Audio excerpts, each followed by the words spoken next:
Thank you, Mr. Speaker. I rise to offer the Green support to the Library Amendment Bill 2019. The bill, as we have heard,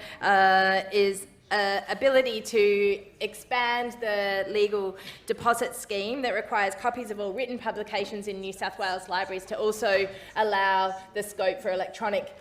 requests to be made, such that librarian or legal deposit libraries will be able to now use their powers to obtain copies of electronic material in the same way that they obtain printed material. And I think that we have certainly heard from the members' contributions to this place the absolute value of our local libraries to our community members, but also I think it is important to note the incredible concept, and I don't know if many members have an appreciation of what is the legal deposit library and that scheme of something that is actually, I think, a really wonderful idea. And believe it or not, many years ago, before I was in this place, I was writing a PhD, which I'm sad to say I failed to achieve, but I was writing a PhD on the need for a national theatre archive in Australia, and the fact that at the time we weren't capturing any of our performances, our live performances, in any way that would be collected in any national archive or any state archive. And one of the models that we were looking at was whether or not there could be a similar model to the legal deposit library that allow for a requirement for publications and now electronic material to be put into these deposit libraries, to require that our main stages and our performance companies that put on live performances provide a recording and photographic imagery to be able to be deposited in a theatre archive or a library of some kind, such that we would have a record of the ephemeral live performance space and theatre performances in our state and in our country. And it is something that I think is particularly worthwhile raising in the context of knowing that it is the Arts Minister that has coverage of this, that there is an absence of a national theatre or performance archive in this country. It's something that we see at the Theatre and Film and Tape Archive in New York. There's examples in the Netherlands and in the UK, and it is certainly something that New South Wales could take a contribution to be able to lead to, given the creative state that we are, given the amount of live performance that happens in our state, where we could actually see that we could lead the way in this state by suggesting and proposing and starting an initiative to be able to have a national theatre and performance archive that would capture that creative work and use a similar model to the legal deposit libraries and legal deposit scheme that would be able to do that.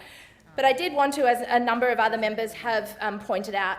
talk briefly about the need to be able to provide proper support to our libraries. And while it is wonderful to see that this will enable our deposit libraries to be able to put a request for electronic material, it is important to realise that our libraries are under-resourced. And the Renew Our Libraries campaign that I'm sure many members were contacted about in this place, that looked to highlight the need for increased funding to public libraries in New South Wales, made it pretty clear. Basically, there was a call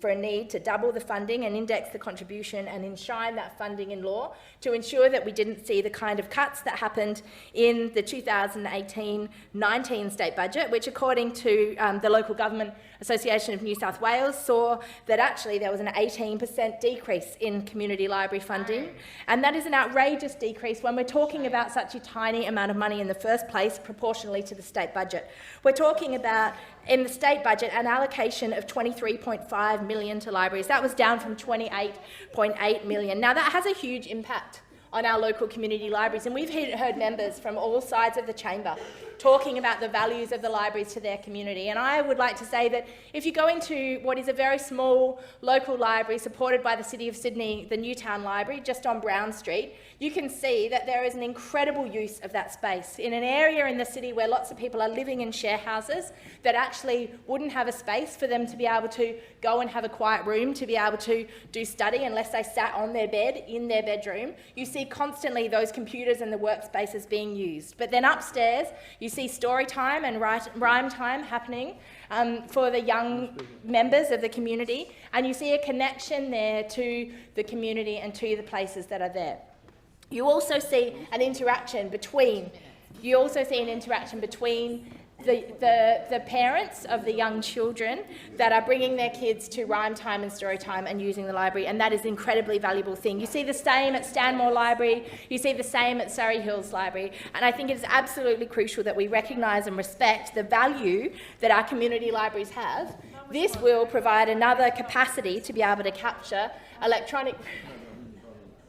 This will be able to provide another way to be able to capture electronic publications into our library. I know the Minister obviously is very keen for me to talk more about Rhyme Time, so I can keep talking about it if you'd like.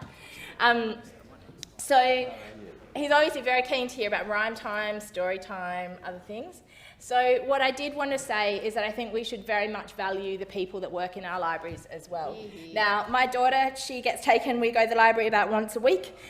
When we go there, she knows Abdul at Newtown Library better than I think she knows most other people on the street, partly because one time we forgot to bring our library card, and trying to tell a 2-year-old that you can't take the library books out of the library is a very, very bad thing to do. And Abdul kindly found a book that they were going to be giving away because it was no longer in use and gave that to her instead